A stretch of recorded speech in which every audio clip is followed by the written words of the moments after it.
Subscribe कीजिए royal teacher को education संबंधी न्यूज़ तुरंत पाने के लिए। ब्रिज कार्यक्रम के अंतर्गत कक्षा 1 से 8 तक के विद्यार्थियों को वितरण होगी कार्य पुस्तिकाएं।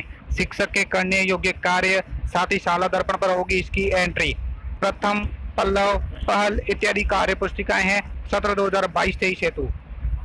जी हाँ साथियों, इस वक्त की बड़ी खबर की बात करें तो नवीन सत्र 2022-23 में कक्षा 1 से 8 तक जो भी विद्यार्थी अध्ययनरत है उनके लिए कार्य पुस्तिकाओं का वितरण किया जाएगा। ये कार्य पुस्तिकाएं जो वितरण होगी कक्षा 1 से 8 तक के विद्यार्थियों के लिए होगी। इसमें शिक्षक के करने कार्य क्या रहेंगे, साथ ही शाला दर्पण पर इसकी एंट्री भी करनी होगी हमें। इसके अंतर्गत कार्य पुस्तिकाओं के अलग अलग नाम दिए गए हैं, प्रथम, पल्लव, पहल इत्यादि। ये कक्षा 1 से 8 तक कौन सी क्लास को कौन सी देनी है, इसके बारे में पूरी बात करेंगे आज के इस वीडियो में। तो साथियों, ये आप देख पा रहे होंगे राजस्थान स्कूल शिक्षा परिषद का एक आदेश है। ब्रिज कार्यक्रम के अंतर्गत कार्य पुस्तिकाओं का वितरण और उपयोग संबंध में दिशा निर्देश सत्र 2022-23 हेतु।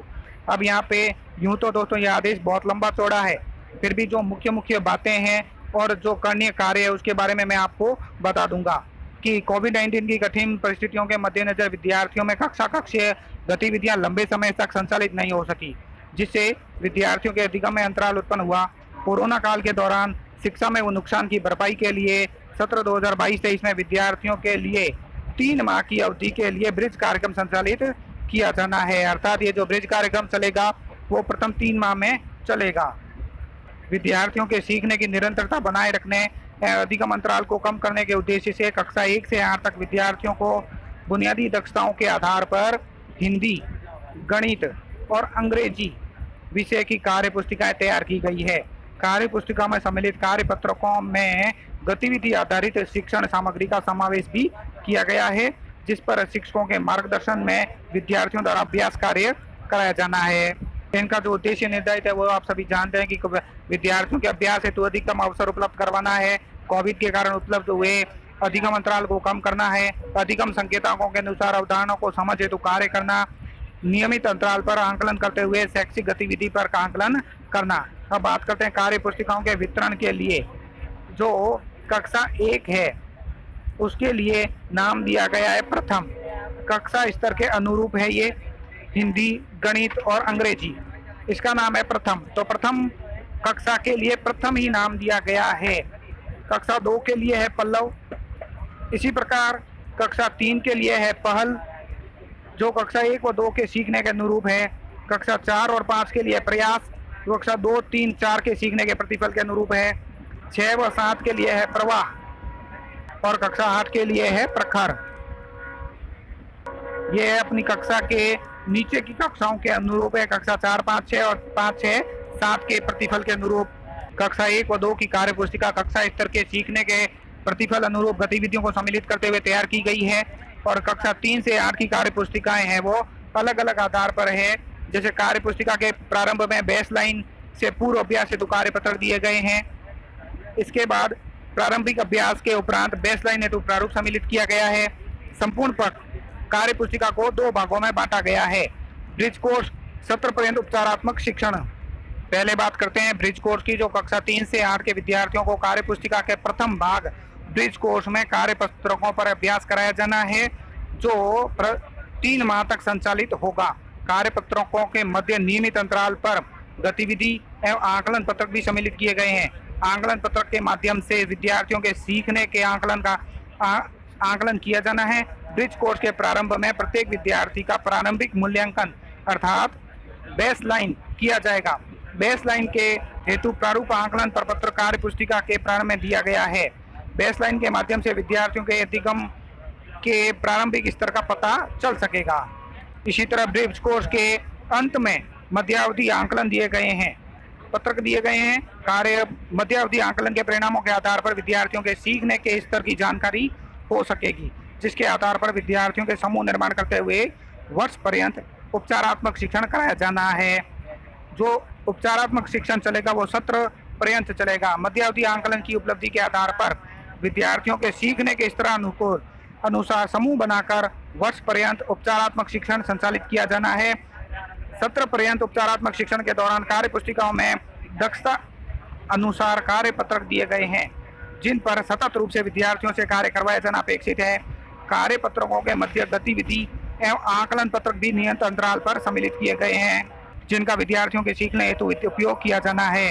ये कार्य पुस्तिकाएं दोस्तों हमें ब्लॉक स्तर से चरणबद्ध रूप से ब्लॉक से पीओ शहरी सीआरसी के माध्यम से विद्यालय तक पहुंचाई जाएगी। कक्षा 1 से 8 तक नामांकित प्रत्येक विद्यार्थी को कार्य पुस्तिका उपलब्ध करवाई जानी है। साथ ही संस्कृत शिक्षा के विद्यालय, जनजातीय क्षेत्रीय विद्यालय द्वारा संचालित माहवाड़ी केंद्रों में नामांकित विद्यार्थियों को भी कार्य पुस्तिका वितरित की जानी है। अब इसमें कुछ दायित्व निर्धारित किए गए हैं। प्रत्येक के हम बात करेंगे सिर्फ शिक्षक के दायित्व क्या रहेंगे। कक्षावार नामांकित समस्त विद्यार्थियों को 5 दिवस में कार्य पुस्तिकाएं वितरण करना। कक्षा 1 व 2 के विद्यार्थियों तो कक्षा के अनुरूप तैयार कार्य पुस्तिका उपलब्ध करवाई जानी है। विद्यार्थियों को उसके अधिगम स्तर के आधार पर हिंदी, अंग्रेजी, गणित की कक्षा 1 की प्रथम, 2 के लिए पल्लव, 3 के लिए पहल, 4, 5 के लिए प्रयास, 6 व 7 के लिए प्रवाह, 8 के लिए प्रखर कार्य पुस्तिका वितरण की जानी है। विद्यार्थियों का प्रारंभिक मूल्यांकन बेसलाइन करते हुए समीक्षा की जाए। विद्यार्थियों को कार्य पुस्तिका में निरंतर अभ्यास हेतु प्रेरित करना। विद्यार्थियों द्वारा महसूस की जाने वाली कठिनाइयों को निराकरण करना। विद्यार्थियों द्वारा किए जा रहे अभ्यास कार्य की आकलन पत्रों के माध्यम से समीक्षा करना। नियमित अंतराल पर विद्यार्थियों के सीखने के आकलन करना। मध्यावधि सत्र के अंत तक एंड लाइन असेसमेंट पूर्ण करना। Baseline, mid line, end line पत्रकों के आधार पर विद्यार्थी पोर्टफोलियो संधारित करना। अब इस कार्य पुस्तिका की रिकॉर्ड संधारण भी आपको करना होगा, जो शाला दर्पण पर होगा। शाला दर्पण स्कीम मेन्यू में जाएंगे, फ्री टेक्स्ट बुक्स में और वर्क बुक में जाएंगे तो इसका रिकॉर्ड यानी इसकी एंट्री भी आपको शाला दर्पण पे करनी होगी। कैसे करनी है उसके लिए दोस्तों मैं सेपरेट अलग से वीडियो बनाऊंगा, जिसके बारे में वर्क बुक एंट्री के बारे में बताऊंगा। साथ ही दोस्तों एक बात करें तो कक्षा 1 से 8 तक की जो भी कार्य पुस्तिकाएं हैं उसको rajramsa.nic.in पोर्टल पर भी उपलब्ध करवाया गया है। विद्यालयों को कार्य पुस्तिका प्राप्त होने तक पोर्टल से भी कार्य पत्रक डाउनलोड कर विद्यार्थियों को अभ्यास का हेतु उपयोग किया जा सके। और सामग्री वितरण के दौरान समस्त कार्यों को करते हुए कोविड-19 हेतु जारी दिशा निर्देशों की पालना की जाए। बात करें संस्था प्रधान के कार्य और दायित्वों की तो विद्यालय के संस्था प्रधान पीओ शहरी सीआरसी के नामांकन के अनुसार कार्य पुस्तिका प्राप्त करेंगे। कार्य पुस्तिका की संख्या 1 से 5% तक अंतर हो सकता है। ऐसी स्थिति में परिक्षेत्र में विद्यालय में समन्वय कर कार्य पुस्तिकाओं की उपलब्धता सुनिश्चित करें। विद्यार्थियों तक कार्य पुस्तिकाओं के वितरण की नियमित रूप से मॉनिटरिंग करना। विद्यार्थियों को शिक्षकों के माध्यम से कार्य पुस्तिका उपयोग हेतु प्रेरित करना। कक्ष में विद्यार्थियों के साथ कार्य पुस्तिका कराए जाने अभ्यास के नियमित मॉनिटरिंग करना। आवश्यक फीडबैक प्रदान करना। अभिभावकों के साथ नियमित संवाद स्थापित करते हुए विद्यार्थियों के अभ्यास हेतु प्रेरित करना। विद्यालय में रखने हेतु कुछ प्रपत्र भी तैयार किए गए हैं, जिनका आप ध्यान रखें। जैसे ऊपर प्रपत्र जो बताया गया है वो इस तरह से है। विद्यालय का नाम बता दिया गया है। यहाँ पे आप विद्यालय का नाम लिखेंगे, क्रम संख्या, दिनांक, कक्षा, प्राप्त कितनी बार कार्य पुस्तिका हुई है हिंदी, अंग्रेजी और गणित की, विद्यार्थियों को कितनी वितरण की गई है, शेष कितनी रह गई है और प्रभारी के हस्ताक्षर। इसी तरह कक्षावार जो विद्यार्थी है उसका एक क्रम संख्या, दिनांक, विद्यार्थी का नाम और उसकी कक्षा, हिंदी की कार्य पुस्तिका, अंग्रेजी की कार्य पुस्तिका, गणित की और प्राप्तकर्ता के हस्ताक्षर और प्रभारी के हस्ताक्षर। इस तरह का आप प्रपत्र विद्यालय में रिकॉर्ड संबंधी रख सकते हैं। पीओ विद्यालय का जो प्रपत्र है कुछ इस तरह से रहेगा, आप इसको देख पा रहे होंगे। तो धन्यवाद साथियों, उम्मीद है ये वीडियो आपको पसंद आई होगी। वीडियो पसंद आए तो जरूर लाइक, शेयर और सब्सक्राइब कीजिए। पास में आने वाले घंटी के बटन को जरूर दबाएं एजुकेशन संबंधी न्यूज़ तुरंत पाने के लिए।